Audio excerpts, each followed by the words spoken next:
Radhe Radhe. ब्रिजधाम channel में आप सबका स्वागत है। आज हम पवित्र मार्गशीर्ष मास की कथा के अंतर्गत धरती माता की एक प्राचीन कहानी सुनेंगे।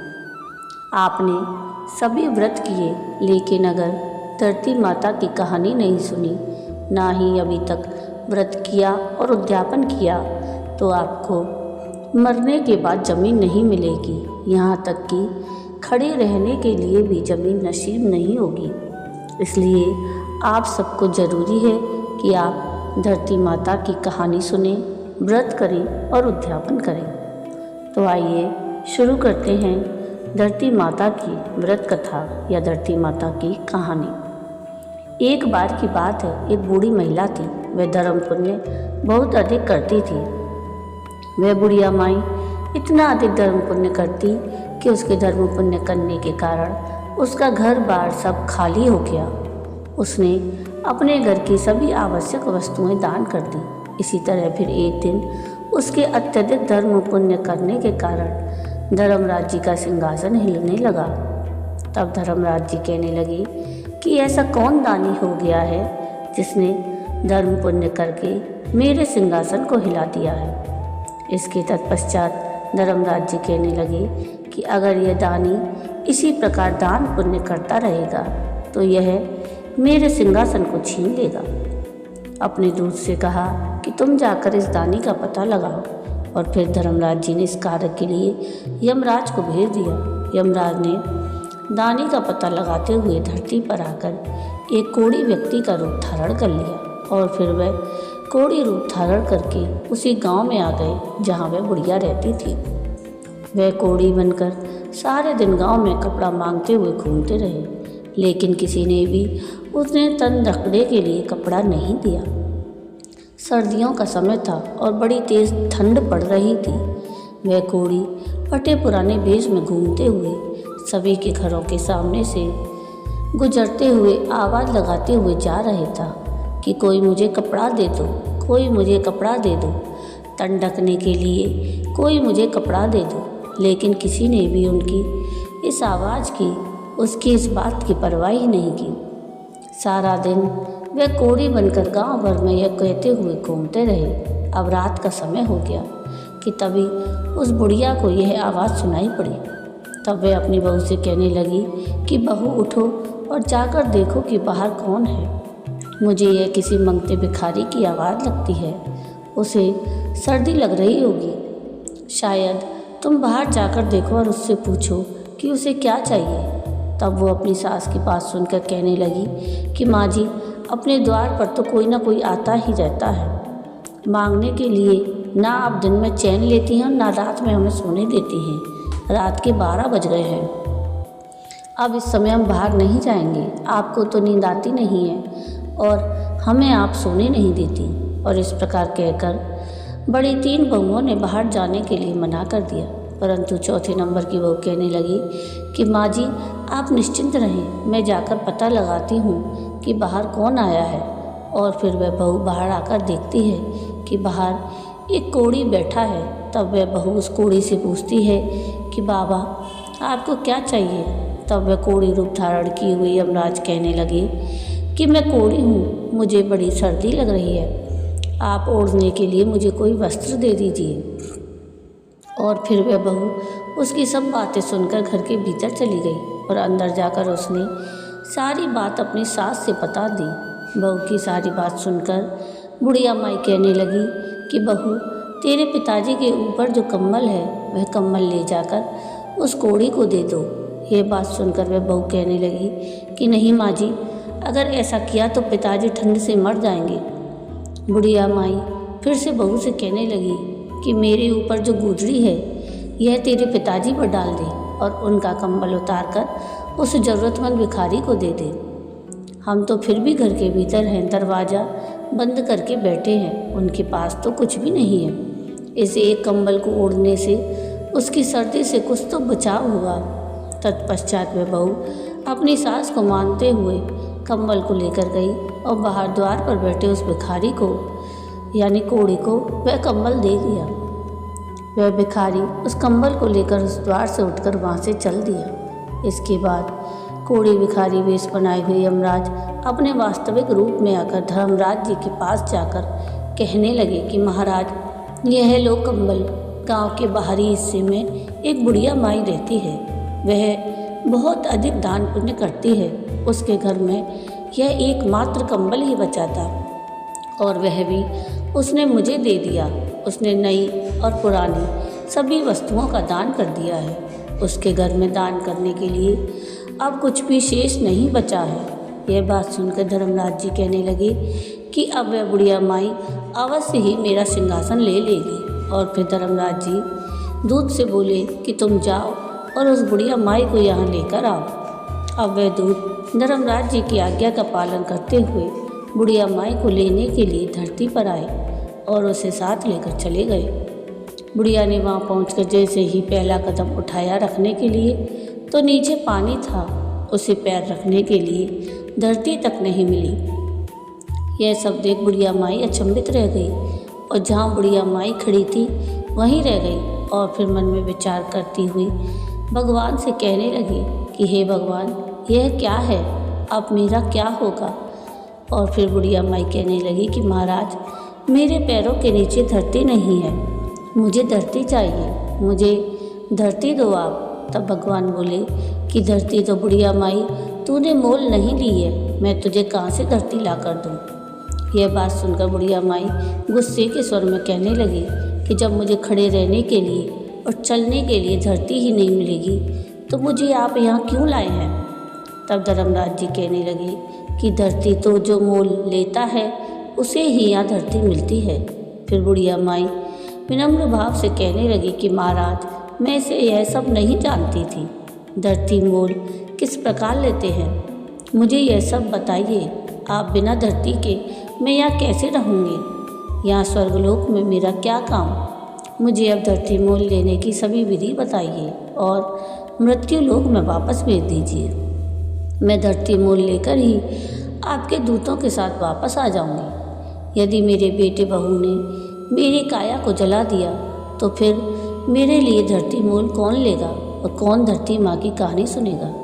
फिर मैं तो धरती मोल नहीं ले सकूँगी और ना ही स्वर्ग का आनंद उठा पाऊँगी। तत्पश्चात धर्मराज जी बुढ़िया माई के धर्म पुण्य को मन में विचार करते हुए बुढ़िया माई से बोले कि बुढ़िया माई, ठीक है, तू जा। और फिर यह कहकर धर्मराज जी ने अपने दूतों को बुढ़िया माई के साथ धरती पर भेज दिया। उधर बुढ़िया माई रात में ही मर गई थी। जब सुबह हुई तो बेटे और बहू उसके अंतिम संस्कार की तैयारी करने लगे। जब सभी तैयारियां हो गईं तब उसके बेटे अर्थी को उठाकर लेकर चले। अभी वे अर्थी के साथ आधे रास्ते में ही पहुँचे थे कि तभी वह बुढ़िया माई कहने लगी कि बेटा, तुम मुझे कहाँ लेकर जा रहे हो? तब उसका बड़ा बेटा कहने लगा कि माँ, इतनी जल्दी तो भूतनी कैसे बन गई? तब बुढ़िया माई कहने लगी कि नहीं बेटा, मैं तो तेरी माँ ही हूँ। मैं 7 दिन के लिए यहाँ धरती पर आई हूँ। 8वें दिन मैं यहाँ से वापस चली जाऊँगी। मुझे धर्मराज जी ने यहाँ भेजा है। धर्म पुण्य तो मैंने बहुत किए, लेकिन धरती माता की मैंने कभी कहानी नहीं सुनी। मैंने धरती मोल नहीं ली, इसलिए मुझे वहाँ धरती नहीं मिली और जहाँ भी मैं पैर रखूँ वहाँ पानी ही पानी था। मेरे प्रार्थना करने पर धर्मराज जी ने मुझे यहाँ धरती माता की 7 दिन कहानी सुनने के लिए भेजा है। बेटा, ब्राह्मण को बुलाकर आज के दिन से ही मुझे धरती माता की कहानी सुनाना शुरू कर दो। 7 दिन कहानी सुनकर उद्यापन करके 8वें दिन मैं वापस वहीं चली जाऊंगी और फिर दोबारा लौटकर कभी नहीं आऊँगी। बुढ़िया माई के बेटे सब बात सुनकर असमंजस में पड़ गए। तभी एक बुजुर्ग पंडित कहने लगा कि बेटा, तुम्हारी माँ भगवान के दरबार में जाकर आई है और अपनी काया में फिर से आ गई है। यह सब सच कह रही है। भगवान ने ही इसे यहाँ भेजा होगा। इसे घर ले चलो, इसे जलाओ मत। बुजुर्ग पंडित की सब बात सुनकर और समझकर सभी लोग बुढ़िया माई को लेकर घर वापस आ गए। बुढ़िया के घर में प्यार प्रीति रखने वाले लोगों की भीड़ लगी हुई थी। वहाँ औरतें भजन गा रही थीं। जब बहुओं ने यह देखा कि बुढ़िया माई को वापस ले आए तब बहुएं कहने लगी कि अम्मा नहीं मरेगी, यह तो हमें मारकर ही दम लेंगी। घर में उसने झाड़ू लगा दी है, सुई तक भी इसने घर में नहीं छोड़ी, घर में नमक की चुटकी तक नहीं छोड़ी, और अब ये फिर आ गई है। बहू की बात सुनकर बुढ़िया माई कहने लगी कि बेटा, मैं तो किसी को नहीं मार रही बेटा, तुम सब ने मुझे नहला तो दिया, अब ब्राह्मणी को बुलाकर उससे मुझे धरती माता की कहानी भी सुनवा दो। 7 दिन में ये कहानी सुनूंगी और आगे मुझे धरती मिल जाएगी तो बेटा फिर से मैं यहाँ वापस नहीं आऊँगी। और फिर उसके बेटा बहू ने 6 दिन तक बुढ़िया माई को लगातार ब्राह्मणी को घर में बुलवा कर उसे कहानी सुनाई। 7वें दिन पानी का भरा हुआ इकलौता रोली मूली 5.25 सवा नाल का धागा और गुड़ की डली लेकर बुढ़िया माई अपनी बहू से कहने लगी कि चलो बेटा, तुम सब मेरे साथ पीपल के नीचे चलो, वहाँ चलकर हम सब बैठकर धरती माता की कहानी सुनेंगे। आज मेरे इस व्रत का उद्यापन करना है, तुम भी सब चलो, तुम सब भी इस कथा को सुनना, जिससे तुम में यह पीड़ा दुख ना पड़े। और फिर वह बुढ़िया माई अपनी सभी बहुओं और ब्राह्मणी को लेकर पीपल के पेड़ के नीचे पहुंच गई। वहां बैठकर ब्राह्मणी ने धरती माता की कहानी कही और बुढ़िया माई और सब लोगों ने कहानी सुनी। कहानी की हुंकार दिए धरती माता की कहानी कहने के बाद 1.25 नाल का धागा 5.25 रुपये और गुड़ की डली लेकर उस पीपल की जड़ में दबा दी। फिर बुढ़िया माई हाथ जोड़कर कहने लगी कि लो धरती माँ, इसे स्वीकार करो। धरती माता, अब मैंने तुम्हें मोल ले लिया है, मेरे सभी पाप तुम अपने में समेट लो, मुझे आगे धरती मिलनी चाहिए, मुझे फिर यहाँ ना आना पड़े। इस प्रकार से बुढ़िया माई ने 7 दिन तक धरती माता की कहानी सुनकर उद्यापन कर दिया। बुढ़िया माँ की बहुओं ने धरती माता की कहानी सुनकर उद्यापन किया। इस प्रकार बुढ़िया माई ने धरती माता की कहानी कही, उसका व्रत किया और स्वयं भी उद्यापन किया और बहुओं से भी उद्यापन करवाया। और फिर जब सभी घर में लौटे तब बुढ़िया माई बहू से कहने लगी कि बेटा, आज मेरा यह आखिरी दिन है, आज मुझे सभी प्रकार का भोजन करा दो, मैं चली जाऊंगी और फिर दोबारा लौटकर कभी नहीं आऊँगी। तब बहुएं उससे कहने लगी कि क्या खिलाएं और कहाँ से लाएं, तुमने कुछ छोड़ा भी है क्या? तब बड़ी बहू उन सभी को कहने लगी कि कोई बात नहीं, तुम इतनी कड़वी बात मत बोलो, मैं सब कुछ प्रबंध अपने आप कर लूँगी। मैं अभी पड़ोस में जाकर आती हूँ, माँ के करने के लायक भोजन तो मिल ही जाएगा। और यह सब बोलकर वे बड़ी बहू अपने अड़ोस पड़ोस के घरों में जाकर किसी से कुछ मांगा तो उसने किसी से कुछ मांगा। इस प्रकार उसने अपनी सास के लिए सभी प्रकार का भोजन तैयार किया और फिर सास को जिमा दिया। तो बुढ़िया माई अपने बेटे बहू से बोली कि बेटा, तुम सभी भोजन जीम लो, और सभी ने थोड़ा थोड़ा भोजन खा लिया। तब बुढ़िया माई उनसे फिर से कहने लगी कि बेटा, मैं कल सुबह 4 बजे यहाँ से चली जाऊँगी, अब यहाँ नहीं रहूँगी, आज यह मेरा आखिरी दिन है, अब 12 बज गए हैं, तुम भी सभी जाकर सो जाओ। बेटों के मना करने के बाद भी उन सभी को बुढ़िया माई ने नींद लेने के लिए भेज दिया। सभी अपने अपने स्थान पर जाकर सो गए। अब अपने निर्धारित समय पर भगवान का विमान आया और बुढ़िया माई को लेकर चला गया। आगे वहाँ जाने पर बुढ़िया माई को अब धरती मिल गई। अब बुढ़िया माई भगवान से कहने लगी कि हे भगवान, अब आप मेरी एक इच्छा और पूरी करो। तब भगवान कहने लगे कि तुम्हारी अब कौन सी इच्छा पूरी करूं? तब वह बोली कि मेरे घर में मैं कुछ भी छोड़कर नहीं आई हूँ, मैंने सब कुछ दान में दे दिया, यहाँ तक कि मैंने गुड़, चाय, नमक तक भी नहीं छोड़ा। अब मेरे मरने के बाद मेरे बेटे बहू मेरा विधि विधान कैसे पूरा करेंगे? जो मैंने दान धर्म किया है उसे 4 गुना करके आप लौटाइए। तब भगवान बोले कि ठीक है, मैंने दिया, तेरा किया हुआ दान धर्म तेरे बहू बेटे को 4 गुना करके मैंने उन्हें लौटा दिया। बुढ़िया माई, अब तेरे घर में हर चीज़ की मौज होगी। उधर जब सुबह हुई तब छोटी बहू उठकर सबसे कहने लगी कि उठ जाओ, चाय पी लो, सासू माँ को तो खूब भोजन खिलाया हुआ है, वह तो अब उठेंगी नहीं। और फिर वह जेठानी के पास जाकर कहने लगी कि जाकर संभालो अपनी सास को, तुम उनकी लाडली बहू हो, वह तो अकड़ के सोई हुई हैं और अब उठती ही नहीं है। तब बड़ी बहू से कहने लगी, अकड़ के तो क्या सोई होंगी। उनके बताए अनुसार 7 दिन बीत गए हैं, आज 8वां दिन है। सासू तो गई होंगी। और फिर छोटी बहू कहने लगी कि जाकर संभाल लो अपनी सास को। बड़ी बहू ने जल्दी जल्दी जाकर सास को देखा और फिर वह दौड़ती हुई अपने पति के पास आकर कहने लगी कि आप क्या चाय पी रहे हैं? माँ तो गई, माँ को संभाल लो, उन्हें लाकर आंगन में सुला दो।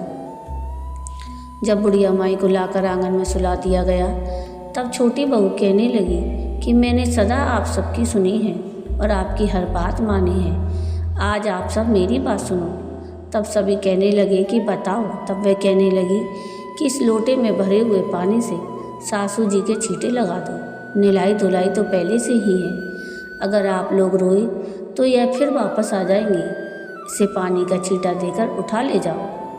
तुम 4 भाई बहुत हो, 5वें की कोई ज़रूरत नहीं है। और उठा ले जाओ यहाँ से फटाफट और जला के आ जाओ, जिससे कि इसकी गति हो जाए। तब सारे भाई आपस में बात करने लगे कि पहले भी हम लोगों को इकट्ठा करके शर्मिंदा हो चुके हैं, अब बिना देर किए इनका कहना मान लेते हैं। ऐसा विचार करके सभी भाइयों ने बुढ़िया माई को उठाया और चल दिए जलाने के लिए शमशान की ओर। तब रास्ते में पीपल के नीचे बैठी कुछ औरतें कहानी सुन रही थीं। बुढ़िया माई के बेटों को इस भांति जाते हुए देखकर वे सब समझ गईं और एक दूसरे से कहने लगी कि बैसाख का पावन महीना है, बुढ़िया माई तो मर गई और बहुओं ने भजन तक भी नहीं गवाए। चलो हम सब वहाँ भजन गाने के लिए चलते हैं, 2-4 राम के नाम लिए जाएंगे। और यह विचार कर वे सभी बुढ़िया माई के घर जाकर भजन गाने लगे। उधर बेटों ने बुढ़िया माई का दाह संस्कार कर दिया और अब वे घर की ओर आने लगे। उन्हें आता हुआ देखकर भजन गाने वाली औरतें बुढ़िया माई की बहू से कहने लगी कि बहू जाओ और दरी लेकर आओ और यहाँ दरी बिछा दो। तब वह कहने लगी कि मरे न मराए बुढ़िया माई, उसे दाग देखकर जब हमारे घर वाले आएंगे तभी हम दरी बिछाएंगे। तब वे भजन गाने वाली औरतें कहने लगी कि लो आ गए सब लोग, अब तो दरी बिछा दो। फिर दरी बिछाई गई। भजन गाने वाली औरतों ने खूब भजन गाए और भजन गाने के पश्चात अपने अपने घर को चली गईं। अब दरी पर बैठे हुए बुढ़िया माई के बेटे एक दूसरे के मुंह को ताकने लगे और कहने लगे कि अब क्या करें क्या नहीं करें, कहाँ से चाय पानी का प्रबंध करें। माँ तो गई और घर में कुछ भी छोड़कर नहीं गई। अब अड़ोसी पड़ोसी भी आपस में चर्चा करने लगे कि चलो भाई, आज तो बुढ़िया माई के परिवार को चाय पानी पिला आए, उनको रोटी पानी खिलाए। आज ही उनकी माँ मरी है, अब की बार तो वह मर गई है। आज तो खिला पिला लेते हैं, कल से अपना अपना देख लेंगे। तब उनमें से एक आदमी बोला कि ठीक है, आज मैं जाता हूँ उनके घर, उन्हें चाय भी देकर आता हूँ और उनका हाल चाल भी पूछ कर आऊँगा। और फिर उस पड़ोसी ने अपनी घरवाली से चाय बनवाई और चाय को लेकर वह बुढ़िया माई के घर की ओर चल पड़ा। उधर बुढ़िया माई के बेटे की बड़ी बहू अपने परिवारजनों को चिंतामग्न देखकर घर के भीतर गई और फिर जैसे ही उसने बुढ़िया माई की संदूक को खोला तो उसमें नोटों की गड्डियों को देखकर वह दंग रह गई। रसोई में गई तो वहाँ आटे के बोरे, गुड़, खाड़ के कट्टे भरे हुए मिले। उसे नमक, मिर्च, मसाले, सब सब्जियां मिली। रसोई सब सामग्रियों से युक्त थी। यह देखकर वह बड़ी खुश हुई और सोचने लगी कि माँ अपने बेटे और पोतों के लिए बड़ा दान धर्म करती थी, अपने घर में तो वह धन देकर माँ वापस गई है। यह सोचकर वह खुशी खुशी बाहर आई और अपने पति से बोली कि आप एक बार अंदर आइए। तब उसका पति कहने लगा कि अभी अभी तो माँ को दाग देकर आए हैं, घर के अंदर कैसे आए, किसी से क्या मांगे और क्या करें, थोड़ी देर तो शांति रखो। तब वह बहू बोली कि आप एक बार अंदर आइए, बाहर कहीं जाने की ज़रूरत नहीं है। यह सुनकर वह अंदर गया और अपनी पत्नी के कहे अनुसार उसने संदूक को खोलकर देखा तो उसने देखा कि माँ की संदूक तो नोटों की गड्डियों से भरी हुई है। फिर वह बोली कि अब रसोई में चलिए। वह रसोई में गया तो रसोई को देखकर अपनी पत्नी से कहने लगा कि माँ तो हमें बहुत अधिक धन देकर गई है। और फिर वह दोनों बाहर आए और दरी पर बैठ गए। फिर थोड़ी देर के बाद बड़ी बहू अपनी देवरानियों से कहने लगी कि उठो और चूल्हे पर चाय चढ़ाओ, चावल चढ़ाओ और रोटी सब्जी बनाओ। कांधियों को जमाओ, हमारे घर में सब कुछ है, तुम अंदर जाओ और जाकर सब प्रबंध करो। यह सुनकर सभी बहुएं अपने अपने कमरों में गईं। सभी ने अपनी अपनी संदूक खोली। बड़ी बहू के संदूक में 4 गुना धन मिला, बाकी सबकी संदूक में थोड़ा थोड़ा, और सबसे छोटी बहू के जैसा था वैसा ही रह गया, क्योंकि उसने बुढ़िया माई की कभी सेवा नहीं की थी। जब वह पड़ोसी चाय तैयार करके उनके घर में पहुंचा तो वह देखता है कि चूल्हे में आग जल रही है। कहीं सब्जी, कहीं चाय, कहीं रोटी तो कहीं दाल पक रही है। यह देखकर पड़ोसी विचार मग्न हो गया और सोचने लगा कि इनका तो सब काम बड़े अच्छे से चल रहा है।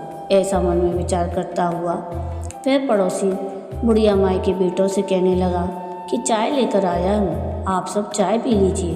तब वह बुढ़िया माई का बेटा बोला, ठीक है, चाय तो दे दो, परंतु रोटी मत लाना। हमारे लिए रोटी हमारे घर में हम अपने आप बना लेंगे। हमारी माँ हमें सब कुछ देकर गई है, उसने हमारे लिए ही दान पुण्य किया था, वह हमें सब देकर गई है।